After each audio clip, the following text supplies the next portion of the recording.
Hello all, my name is Krish Naik and welcome to my YouTube channel.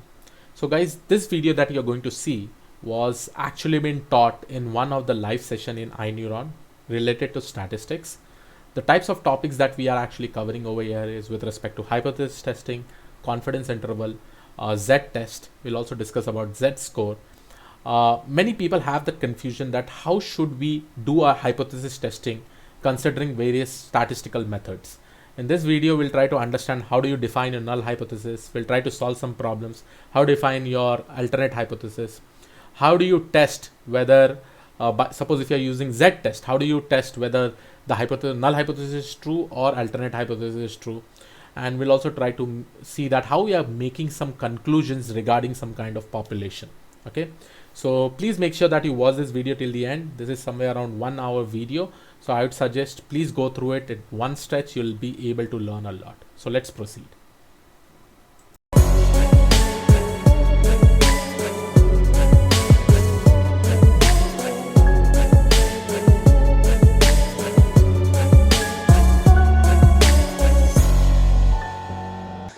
The first topic that we are going to understand is something called as confidence interval. Okay, confidence interval.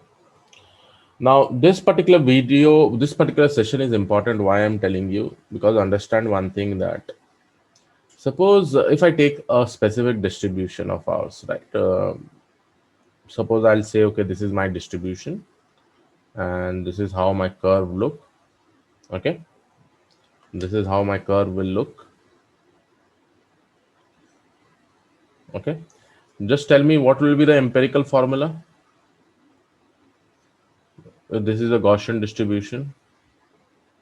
What is the empirical formula, everyone? I hope everybody remembers the empirical formula.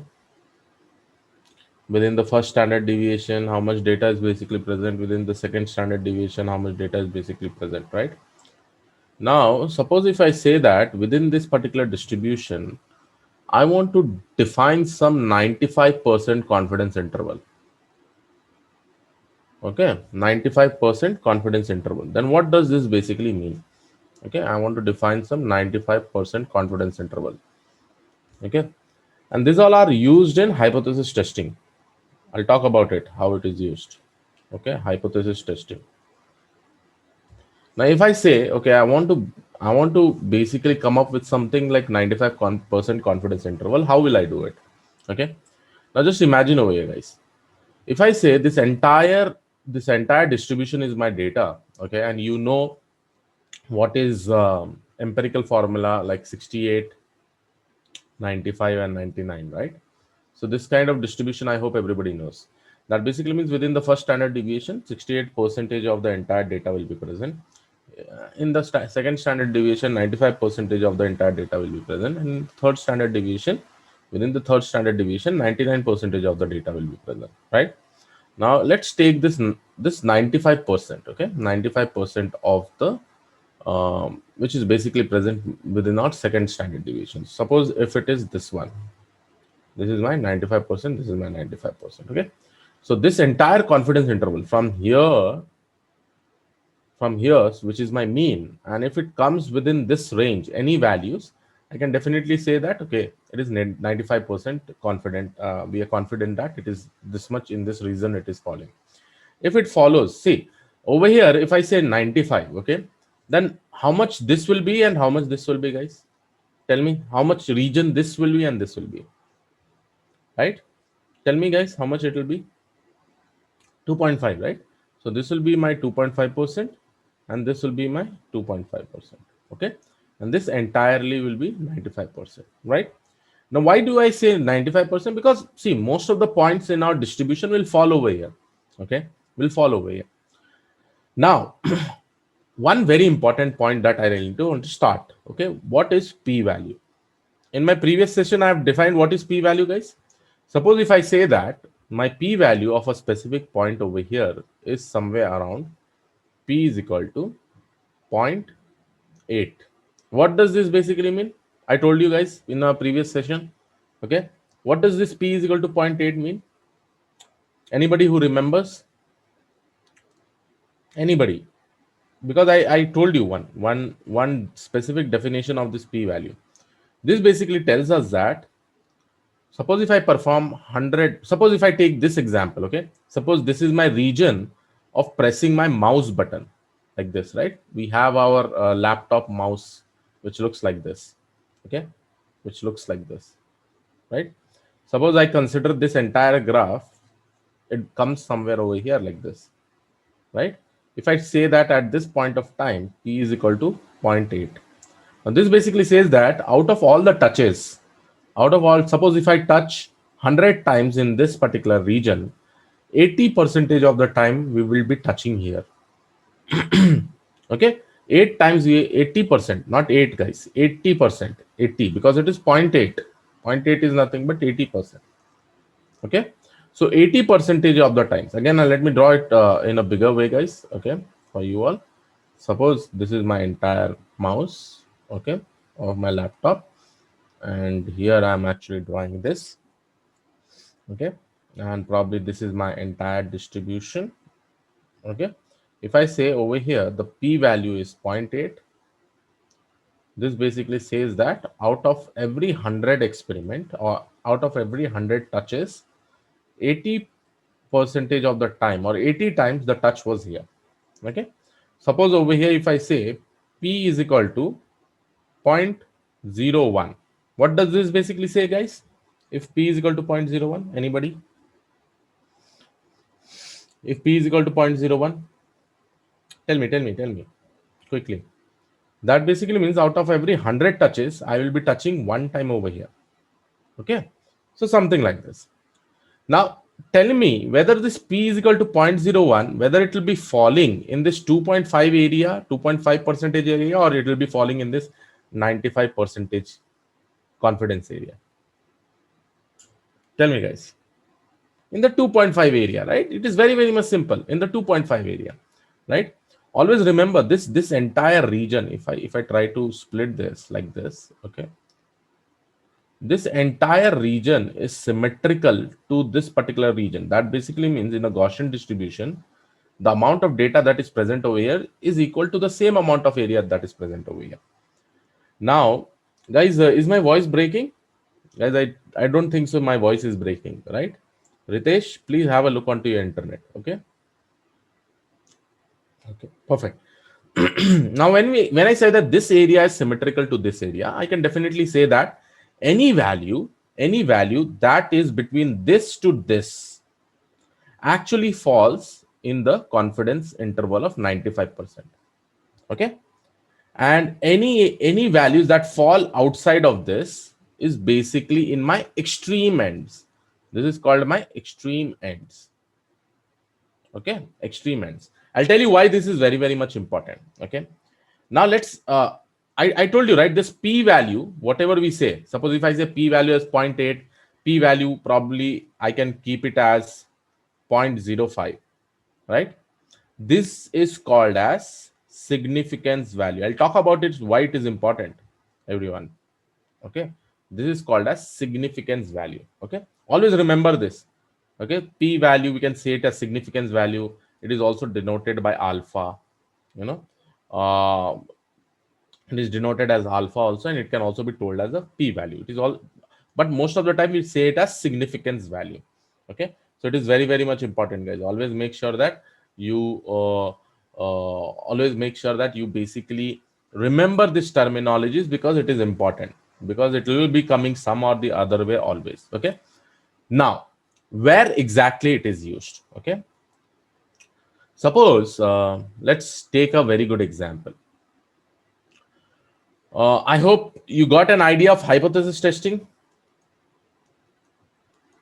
In hypothesis testing, what all things will be there, guys?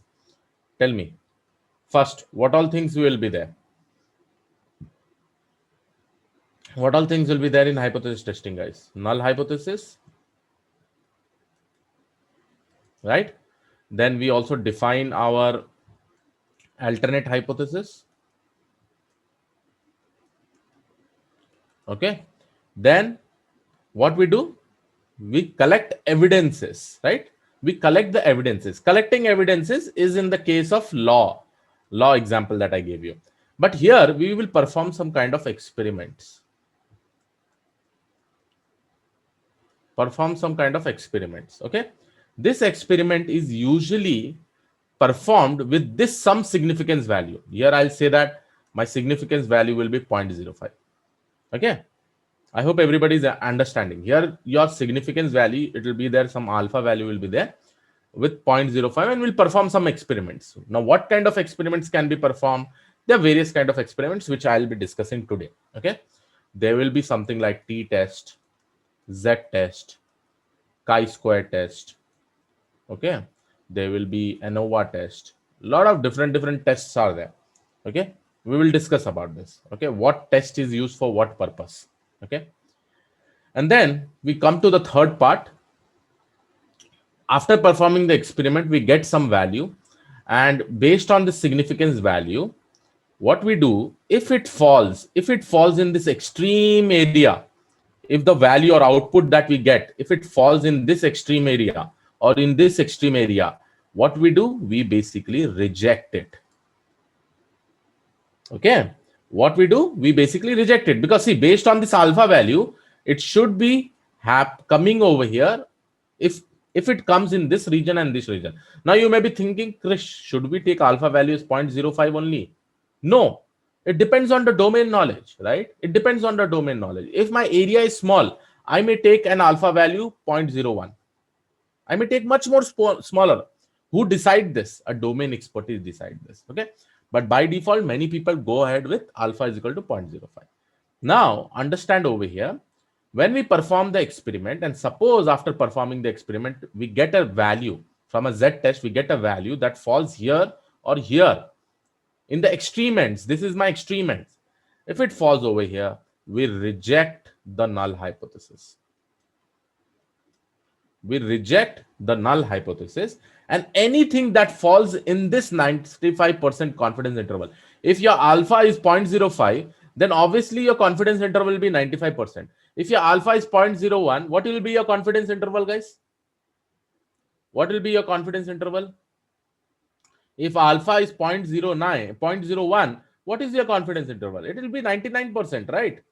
I hope everybody is understanding. It will be 99%. Okay. Now understand over here, with respect to this particular confidence interval, if my data, whatever experiments I have actually performed over here, right? Whatever experiments I have performed over here, and based on this experiment, if that value falls over here, okay, then we are going to accept the null hypothesis and reject the alternate hypothesis. It is very, very simple, guys. See, if my values, I'll just write it down over here. If after the experiment, I'll write down over here, after the experiment, okay, if the value, whatever test value, I'll write over here, whatever test value falls in extreme end, if it falls in extreme end, what we have to do, guys?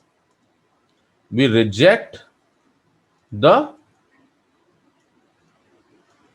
null hypothesis, and what we do, we accept the alternate hypothesis. I'll talk about it, guys. I'll give you a very good example. Okay, don't worry. Okay, suppose if the test value falls in confidence interval. Now, how this confidence interval is defined? Based on your significance value. If your significance value is 0.05, your confidence interval will be 95%. Okay. At that particular time, what we do, we accept the null hypothesis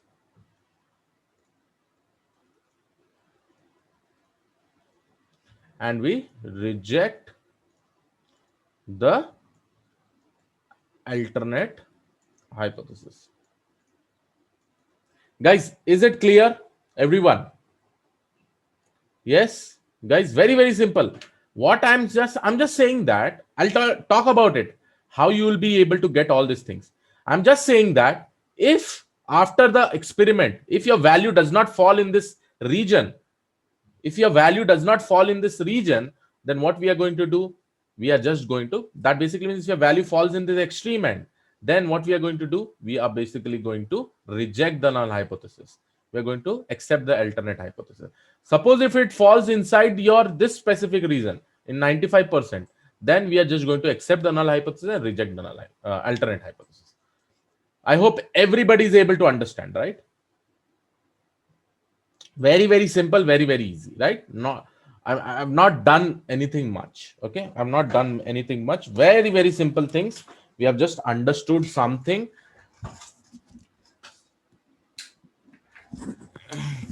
Okay, I hope everybody is able to understand it. Very simple. I think you will never find this kind of explanation, guys.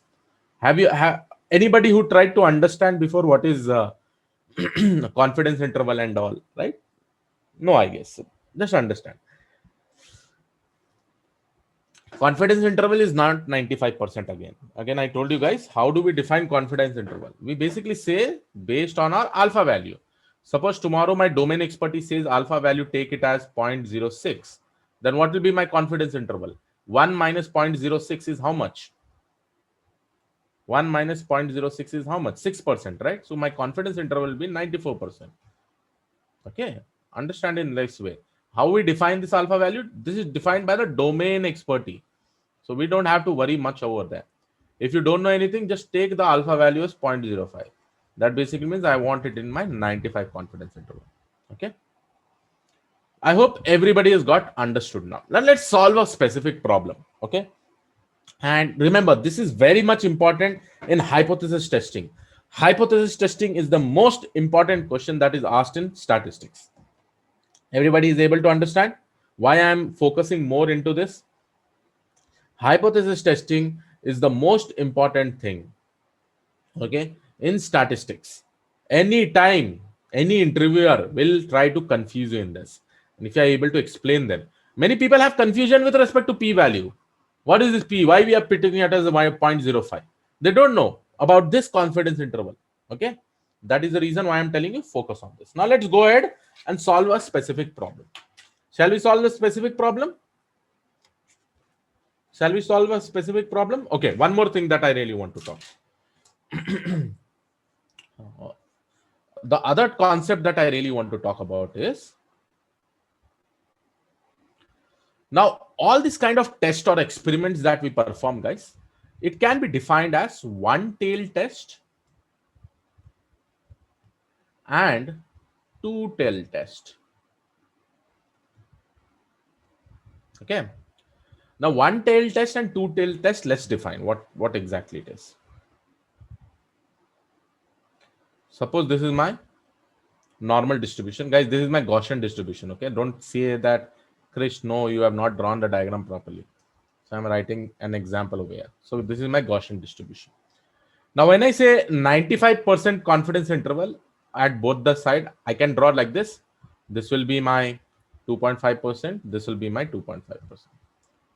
Now in this, guys, okay, understand one thing. Suppose this is my mean value. Okay. Suppose I want to perform one experiment. Suppose I say that my population, suppose in my population, I see that my population is having a mean of 120 and standard deviation is equal to 5. Okay. I have a population with some n value. Probably my n is 100. Okay. And my mean is 120 and standard deviation is 5. Okay. Now suppose if I take up a sample of 30. Okay, I picked up a sample of 30 from here, and suppose I say my mean is 140. Okay, suppose I say that my mean is 140. I have calculated this sample of 30 and I found out the mean is 140. Can I say that? And probably this sample that I have picked, I picked up from this particular population. Can I say that the mean of the population and the mean of the sample are same? Okay, over here, sorry. Okay, fine. I'll make it as x bar. Okay, x bar. can I say that this mean and this X bar are same? Okay. So I'll perform an experiment. I'll say that after performing an experiment, after selecting some significance value, if that entire area falls over here, if it falls over here, what I have to do, guys? If it falls over here, what I have to? Okay, I'll talk about it. I'll talk about it. Now here, what we are doing, we are just comparing whether mean is equal to sample mean or not. We are comparing this, right? Yes or no? We are comparing this, whether this is equal to this. Yes or no, guys? Tell me. Yeah. Now, when we are comparing this X bar may be less than mu, X bar may be greater than mu, less than or equal to mu, or greater than equal to mu. Yes? Yeah. This both can be there. Okay. And here I'm taking the sigma value or alpha value as 95%. That basically means this X bar can fall from this range to this range. Do you agree with me? Yes? Yes or no? Everyone, quickly tell me. Do you agree with me? Whether the X bar will fall from this range to this range? Yes? If it falls in this particular range, I'll obviously reject the null hypothesis. I really want my X bar to fall within this 95% confidence interval. Now, I know my X bar can be greater than or equal to mu or less than or equal to mu. So this kind of tests are called as two-tailed test.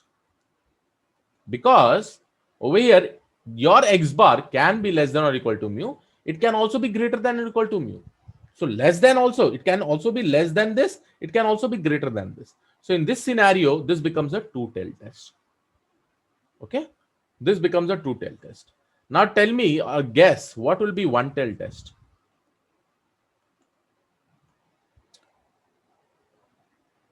Rajesh Sharavan, P value and alpha value are one and the same.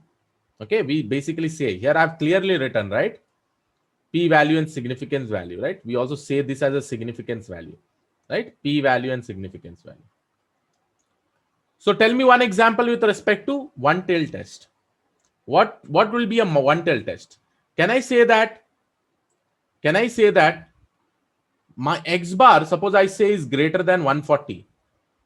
Suppose I want to perform this experiment.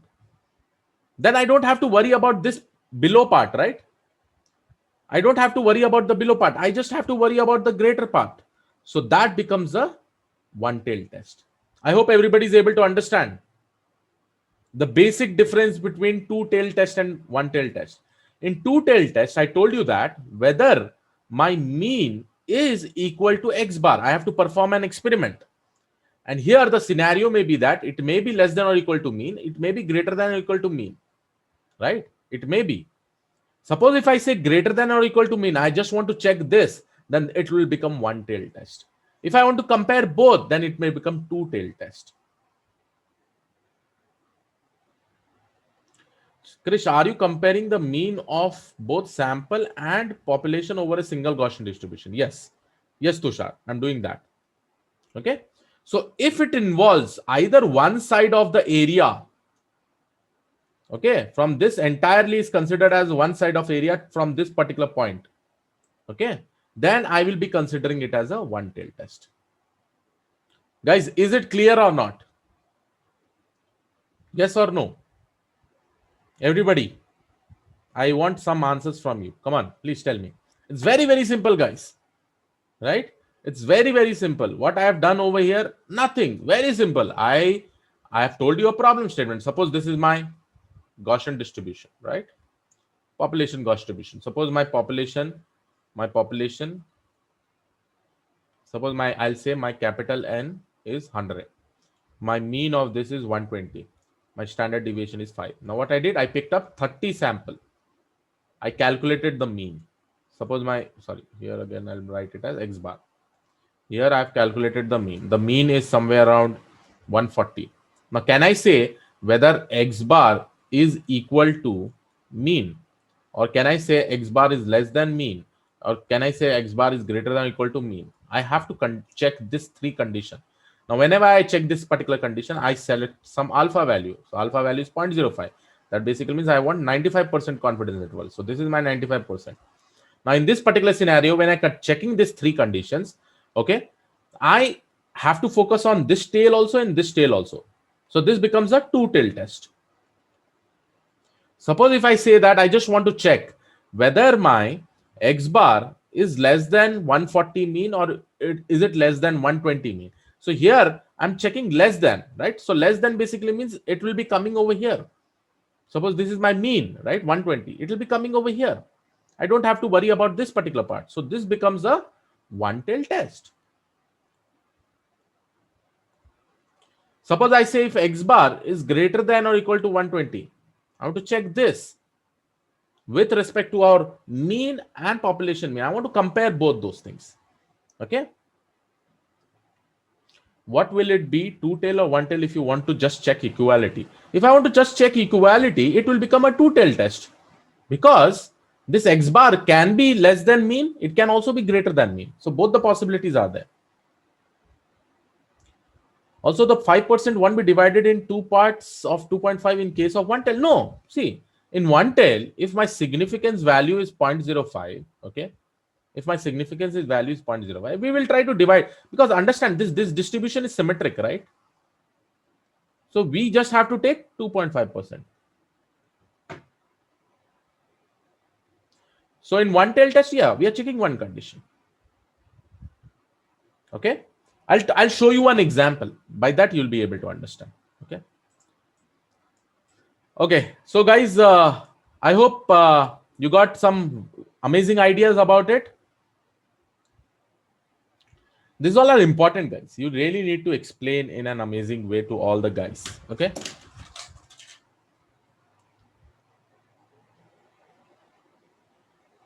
Okay. Okay, nice. Now, can I get a quick yes if you have understood?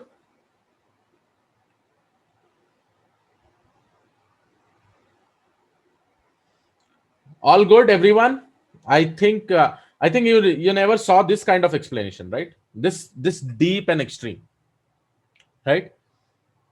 For the people who already knew, are your thoughts changing now with respect to the things that we are understanding from here? Yeah.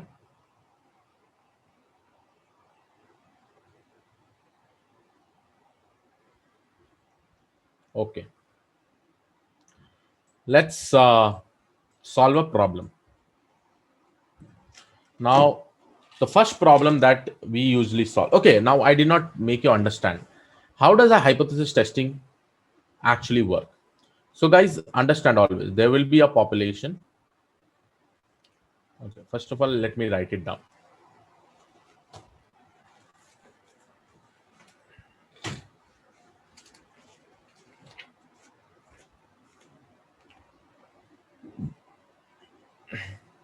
Suppose there will be a population with some info.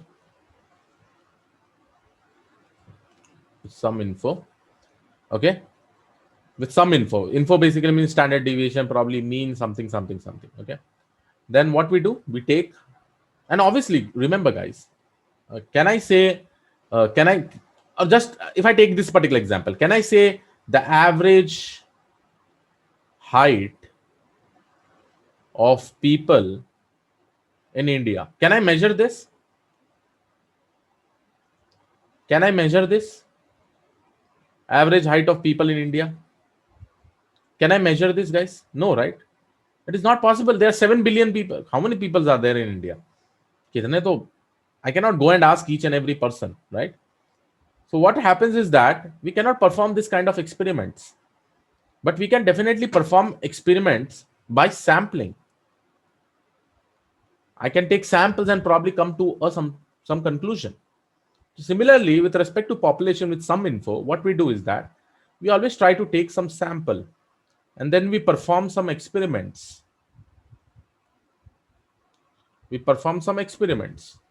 Experiments can be any statistical testings. I'll talk about different statistical testings.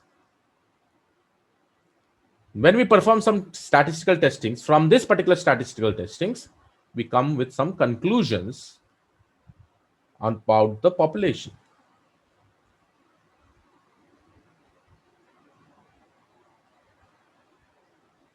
Okay, with some conclusion about the population. And this is the entire hypothesis testing that we usually do. This is called as hypothesis testing. Okay, understand this thing. What is exactly hypothesis testing? Okay, now let's take an example, guys. Okay, what are different types of statistical testings are there? Please write it down, everyone. So statistical testings. The first statistical testing I would like to say is something called as t-test. T-test is nothing but comparison of mean.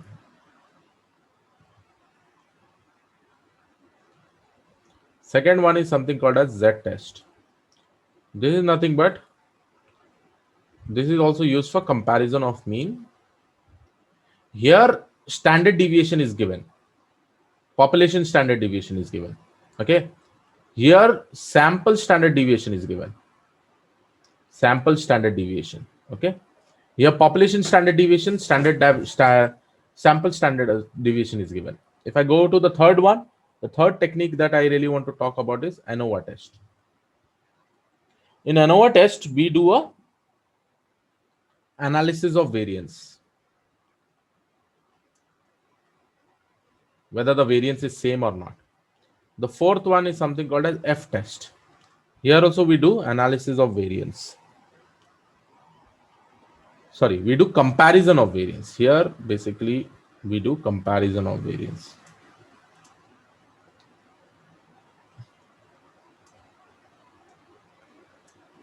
Okay. The fifth one that I really want to talk about is something called as chi-square. Here we can actually compare categorical variables. Okay. So we'll try to see some of the techniques in this, and yes, I have also uploaded videos on this with respect to practical implementation and all. Okay. So let's start the first one. And the first test that we are actually going to do is something called as one sample Z test. Okay, so this is the first one that we are going to do with respect to the statistical thing. Okay. Okay.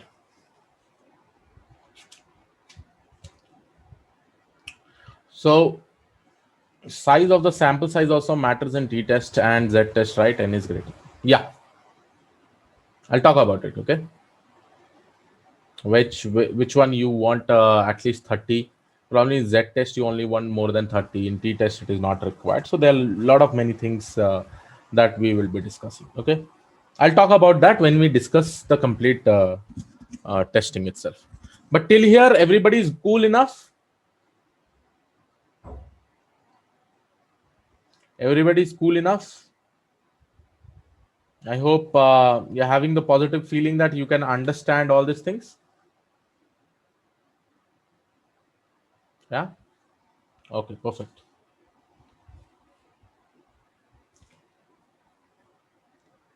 Okay. Now I have a problem statement. Everybody write down the problem statement, guys. Everybody write down the problem statement, okay? So I'm just going to write it over here for you. Okay. So in a population, everybody write it down. In a population, the average IQ, mu, average IQ in a population, the average IQ mu is equal to 100 with a standard deviation as 15. Okay. In a population, the average IQ is 100 and standard deviation is equal to 15.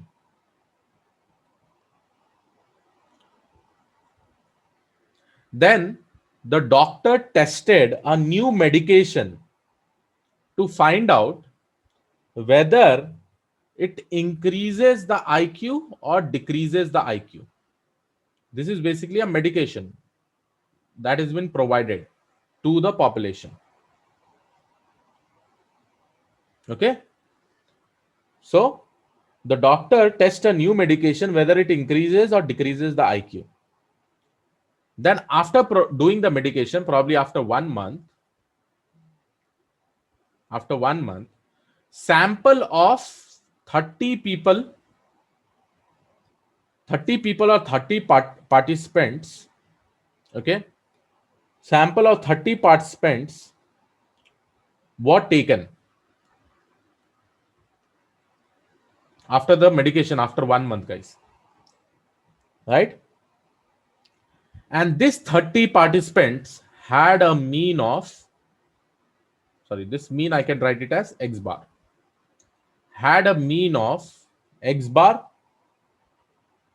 140.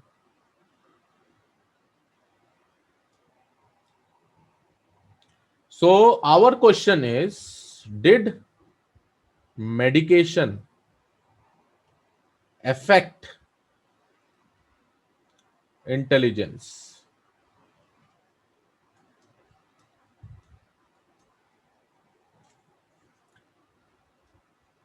Everybody understood the question?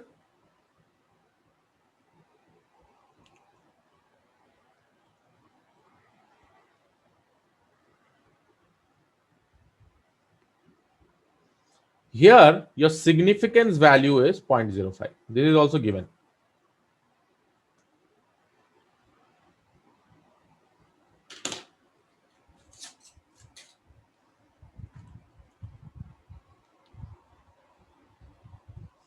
Again, I'm repeating the question. In a population, the average IQ, which is given by this mean, is nothing but 100 with a standard deviation of 15. Okay. Doctors tried a medication to that particular population to see whether it increases the IQ or decreases the IQ. Okay, increases or decreases the IQ. Okay.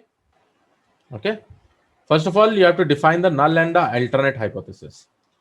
Can anybody tell me what is the null hypothesis? Null hypothesis is usually given by H0. Here, the null hypothesis, see, did the medication affect intelligence? Okay. So here, my null hypothesis will be mean is equal to 100. Okay. I hope everybody is able to understand, right? My null hypothesis is mean is equal to 100 because what we are testing, whether my mean is changing or not. My initial population mean was 100, right? So my null hypothesis will be mu is equal to 100. So let me write it down. So this is basically my null hypothesis. Okay. Divya, how can x bar be 100? See, you're not understanding the question. What did I write over here? The average IQ is 100, right? Did I say 140? X bar is 140, no? When we say null hypothesis, yes, I'm writing, right? Your null hypothesis is mean is equal to 100. We need to check, right, whether the medication affect the intelligence or not. That basically means whether the IQ is 100 or not, right? So in the null hypothesis, we'll write mu is equal to 100. Okay. Okay. Now let's go to the alternate hypothesis. What is alternate hypothesis? Mean is not equal to 100 because we need to check whether the medication affect the intelligence or not. I hope everybody is able to understand what is null and alternate hypothesis. We really need to check whether the mean is equal to 100 or mean is not equal to 100. Okay? Clear? Everybody clear? Okay. Now tell me whether this is one tail test or two tail test. It is a two tail test. What is the alpha value? 0.05. So what should be my confidence interval? 95%. So this will be my 2.5. This will be my 2.5. I'll talk about this, why it is important. Okay. Why it is important. Okay, perfect. Now this is my first step.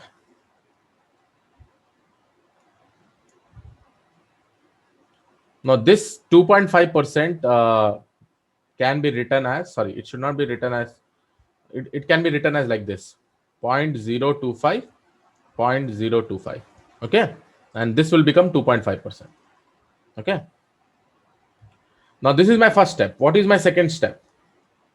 What do we do in the second step? State the alpha that we have defined. What is alpha? 0.05. And because of that, we know that it is a two-tailed test. Perfect. Now come to the third step. What is my third step? Okay, what is my third step?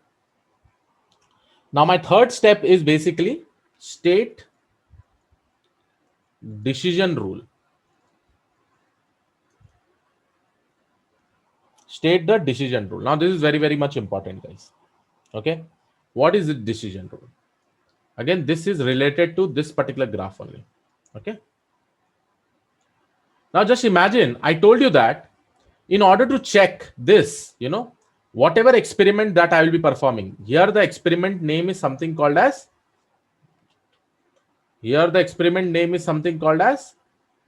what it is? One sample Z test, right?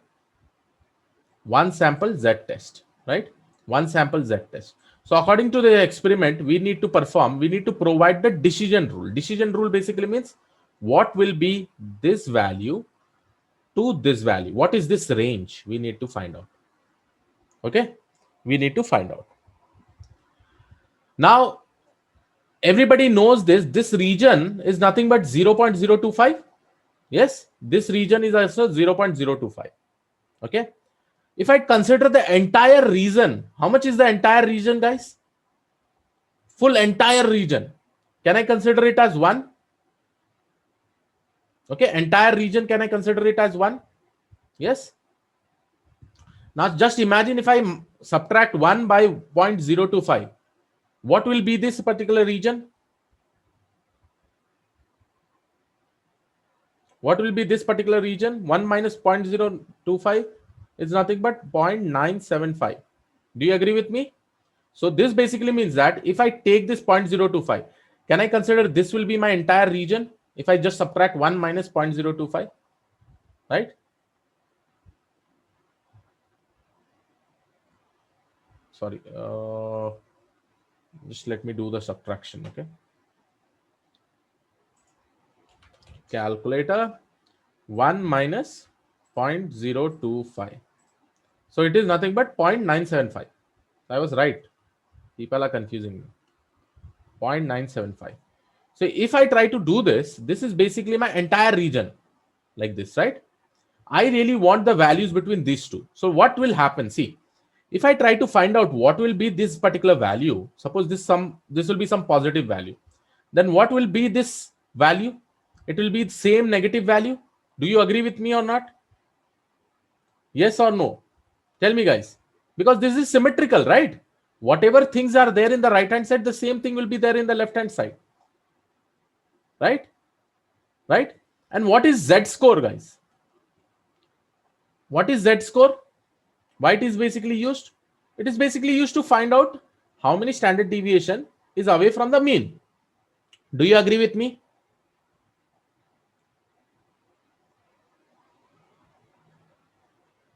How many? And that is the same related to Z test. In Z test, we will try to find out what is this specific range. So in order to find out, let's go to this right hand side. In this right hand side, if I really want to find out, I'll just subtract this one area by 0.025. I really need to find out the area under the curve of 0.9750. Now, in order to find this, I will be using something called as Z table. So let me just show you what is Z table. So let me just search for Z table.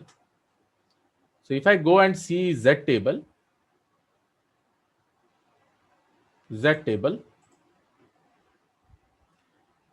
just go and see over here, where does 0.9750 fall? See, if I go down, where does 0.9750? It is falling somewhere here, right? See over here. Do you see this? Do you see this 0.970750? Area under the curve, right? So what is this particular value? This value is nothing but 1.9 And if I go on the top over here, it is nothing but 0.06. Do you agree with me? So the total value for this particular area under the curve will be 1.96. Okay, 1.96. Now I have found out in the right hand side what should be my value, 1.96. So this is nothing but it is 1.96 standard deviation away from the mean. Okay, so now I'll go over here. I will go and take out this particular range. This range is nothing but plus 1.96. So what will be this particular value now? If this is plus 1.96, what will be this particular value? What will be this particular value? Come on, guys, tell me. Minus 1.96. Very simple. Right? Now, whatever experiment I am performing, it should be ranging between these two values. If it ranges between these two values, that basically means it will fall inside this 95% confidence interval. Then we can accept the null hypothesis and we can reject the alternate hypothesis. But what if it falls less than 1.96 or greater than or equal to 1.96? Then what we can do? We can reject the null hypothesis and accept the alternate. Okay, guys, is it clear, everyone?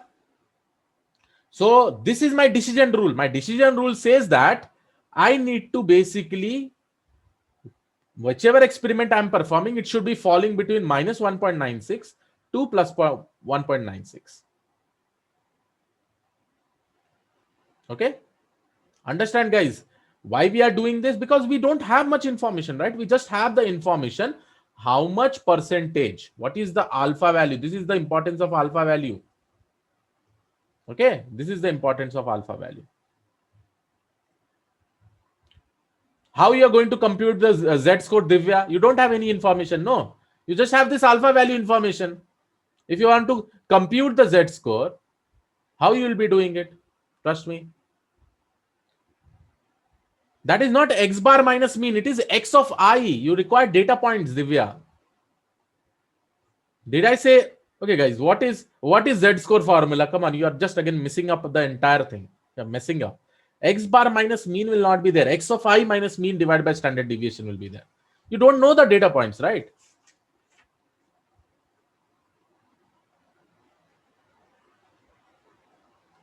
Sir, why the equal to? Are you talking about this J? Are you talking about this J? Okay, sorry. Let me do one thing. Let me make it less than or equal to. Okay. I just wrote in the flow. Okay. Is it fine now? Okay. Now let's start performing the experiment. Now, how does the experiment? And see, guys, for this kind of experiment, there's some kind of fixed formula. But always understand the process. What did you do? First process, you defined the null and the alternate hypothesis. Second, you stated the alpha value. You understood, okay, this is a two-tail test. Then you found out the decision rule. In decision rule, you found out that it should be ranging between minus 1.96 to plus 1.96. Okay. Now the fourth step. The fourth step is nothing but, it is a very important step again. Let's compute the test statistics. Fourth step, let's compute the Z test. Let's apply. Z test is basically given by a formula, guys. Z is equal to X bar minus mu. Okay. This is Z test formula, not Z score. Okay. Always understand. This is Z test. To find out what value it will come, divided by root n. Okay. What is this X bar? X bar is nothing but sample mean. Always remember this formula, guys. Again, I'm not going to derive this particular formula, but in order to find out that area under the curve, we basically apply this particular formula in Z test. Okay. X bar is what, guys? 140 minus 100 divided by 15 root of 30. If I go and compute this, guys, it will be nothing but 40 divided by 2.74. It is nothing but 14.60. Now, guys, you have got 14.60. Now, tell me which the last step, okay, the fifth step after computing the Z statistics. Here we will now state the results. Now tell me guys whether 14.60 falls in the range of 1.96 to plus 1.96. Does this fall in this range? Does this fall in this range? No. So now tell me what should be your alternate, whether you should reject the null hypothesis or accept the null hypothesis. So since my value is 14.60, it does not fall between minus 1.96 to 0.96. Though, so what we do? We reject the null hypothesis and we accept the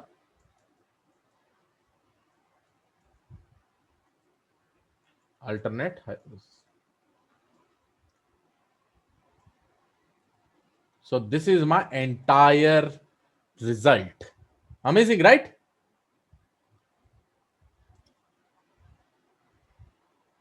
It means definitely there is a change in IQ.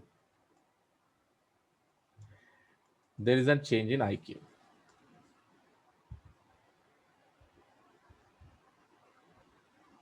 Amazing, right?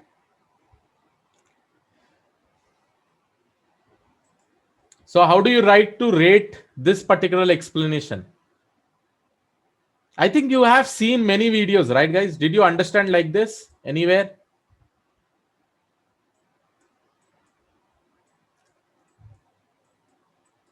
Did you understand something like this anywhere? Or did you see this kind of explanation before, guys?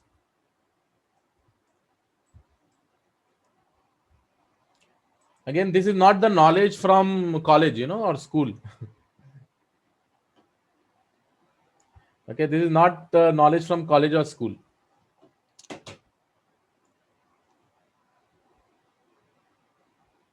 Right?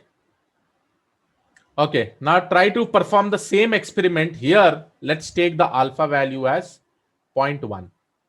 Now tell me guys what will be the answer. If I take alpha as 0.1, suppose my new domain person comes and says that instead of taking 0.05, take alpha is equal to 0.1. Now try to do it guys from your side and tell me whether we should reject or null alternate hypothesis or accept it. What is this particular value that we will get? First of all, draw this, state the decision rule. What should be the range of this particular decision rule? It is very, very much simple now.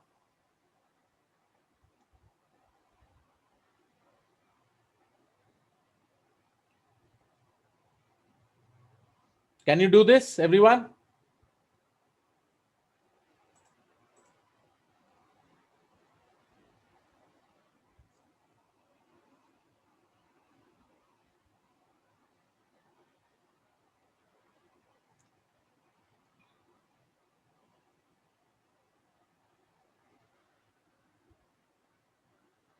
Guys, will you do this or not?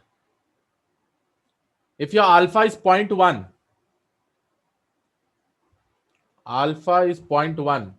right? If I subtract 1 minus 0.05, what it will come? 1 minus 0.05. 0.9500. Go and find out what will be this 0.9500 and then here you will be able to get the range.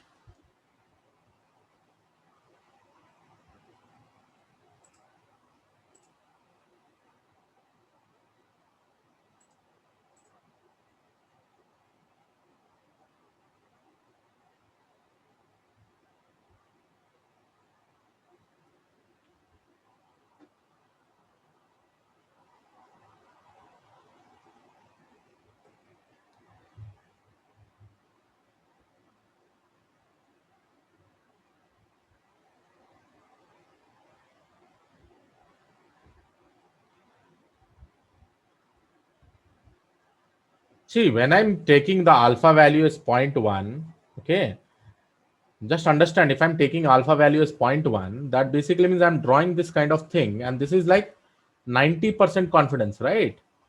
90% confidence, then 5% will come over here and 5% will come over here. Somnath, try to see this, no? Did I say 0.01? I'm not saying 0.01. I'm saying 0.1. This 0.1 is nothing but 10%.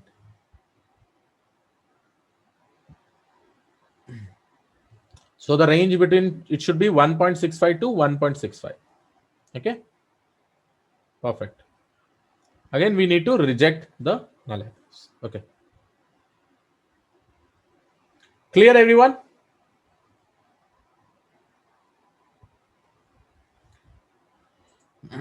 So guys, whatever computation we did from this Z test, okay, we got the value as 14.60.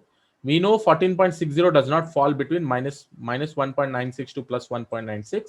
So what we do, we reject the null hypothesis and accept the alternate hypothesis. That basically means there is a change in the IQ. There is a change in the IQ. Okay.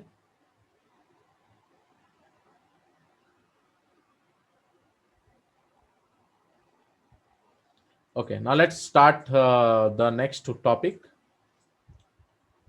Now we have something called as, this is one kind of test with respect to Z test. We also have one test which is called as one sample. This is the second one. One sample Z test with proportion.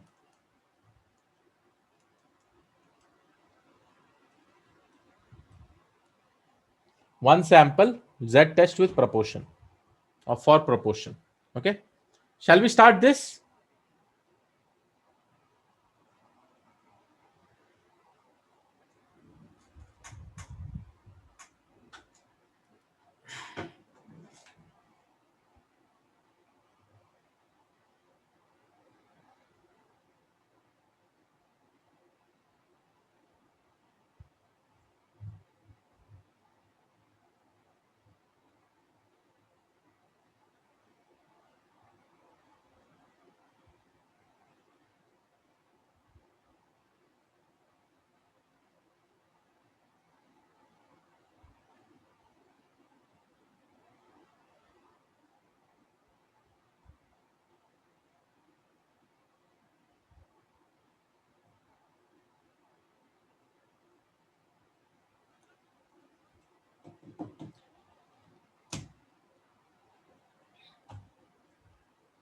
We got to know that the IQ is changed, but whether it is positive or negative. So for that, you have to go with one tail or two tail test. Okay.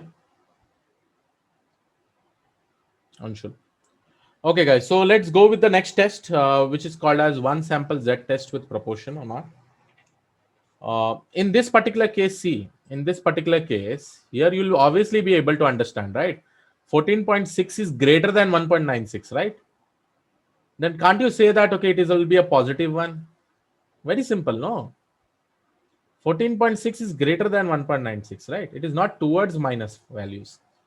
If it is coming towards minus value, then you say there is a negative change. Very simple. Just from seeing the data, you'll be able to understand.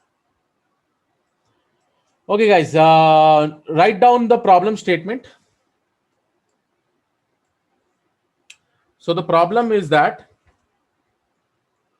a survey claims that 9 out of 10 doctors recommend aspirin for their patient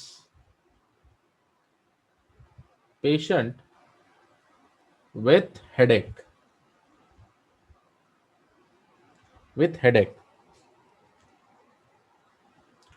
To test this claim,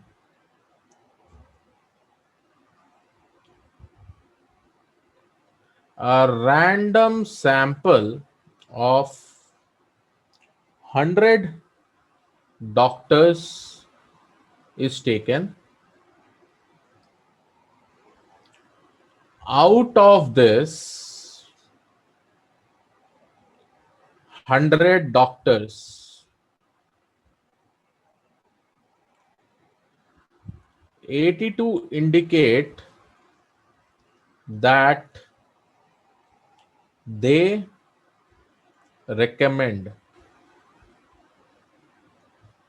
aspirin. They recommend aspirin. Is this claim accurate?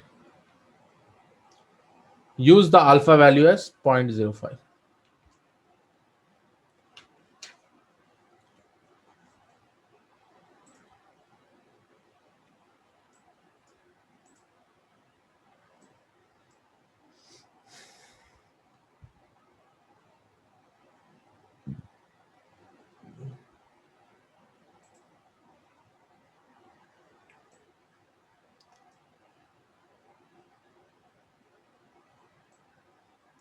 Write down this question, guys.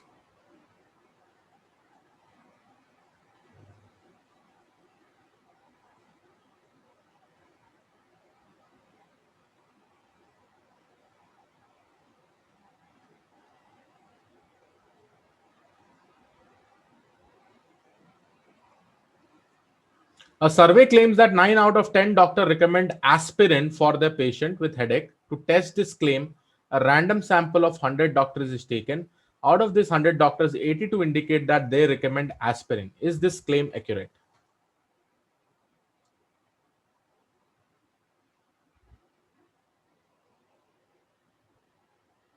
Over here, why this particular problem is like one sample Z test with proportion, because here you can see proportion is given. Here you don't have other information like your mean, population mean and all, right? Here you have proportion, 9 out of 10, 100 out of 82, 82 out of 100, something.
I'll talk about the formula, don't worry.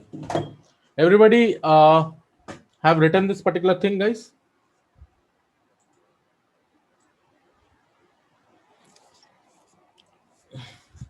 Yes? Shall I start? Okay, now tell me what will be your null hypothesis?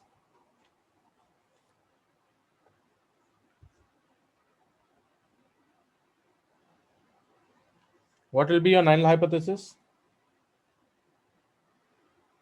Think over it, guys. Come on. So let's start. First of all, let's define our null hypothesis. Our null hypothesis basically says that what we are testing, see, a survey claims 9 out of 10 doctors recommend aspirin for their patient. And at the end, we are saying that is this claim accurate or not, right? Through some values. So obviously my null hypothesis will be h0, which is nothing but p. I'll say this as p, which is my probability, which is nothing but 0.90. Why 90? 9 divided by 10. Okay. And my alternate hypothesis will be not equal to 0.90. Okay. Clear? Anybody? This is my null and this is my alternate.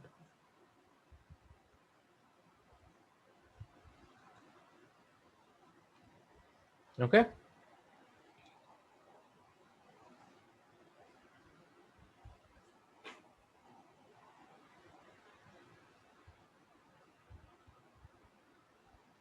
What is in the second step? What do I do? What is my alpha value? Significance value? 0.05. Now tell me whether this is two tail test or one tail test.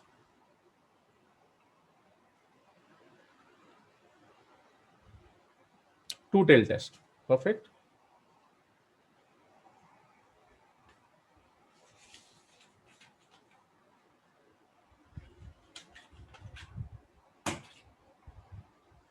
So if this is a two tail test, obviously, what will be my range? My range will be plus 1.96 minus 1.96. Okay. So this will obviously be my range because my alpha value is 0.025. I'll subtract 1 minus 0.025. It will be nothing but 0.9750. I'll go and see in my Z table. Okay. So I have got the range. So in the third step, my decision rule is also done. Fourth step, I will try to apply this particular Z statistics. Now here your formula will change, guys. Whenever a proportion is given, you have a different formula to do the Z statistics. So here I'm just going to write Z0. Just see the formula. P bar minus P0 divided by, again guys, I'm not going to derive this because this has already been proved. P0 1 minus P0 divided by N. Okay. Now let's understand what is this P bar. P bar is nothing but it is the probability with respect to the sample that is given. So it is 0.82. See over here. It says 80 to indicate that Ray recommends aspirin out of 100. So this will be my P bar. P0 is basically my this sample that is given with respect to the population. 9 out of 10, right? So my P0 is nothing but 0.90. And then X is nothing but 100. This is basically my sample. Okay. X is nothing but my sample. Or I can also say this as small n. Small n. Okay. Now let's go and compute this formula. Now computing, I'll get 0.82 minus 0.90 root of 0.90 multiplied by 0.10 divided by 100. If I do this computation, my computation will be somewhere around minus 2.667. Now tell me, from this particular value, should we reject or accept the null hypothesis?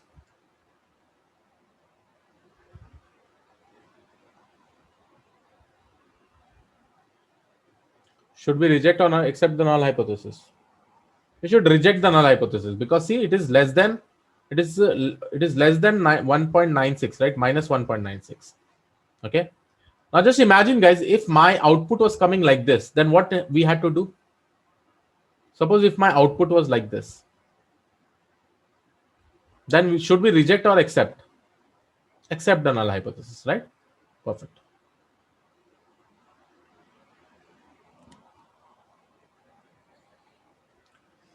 So here, finally, we make some conclusion.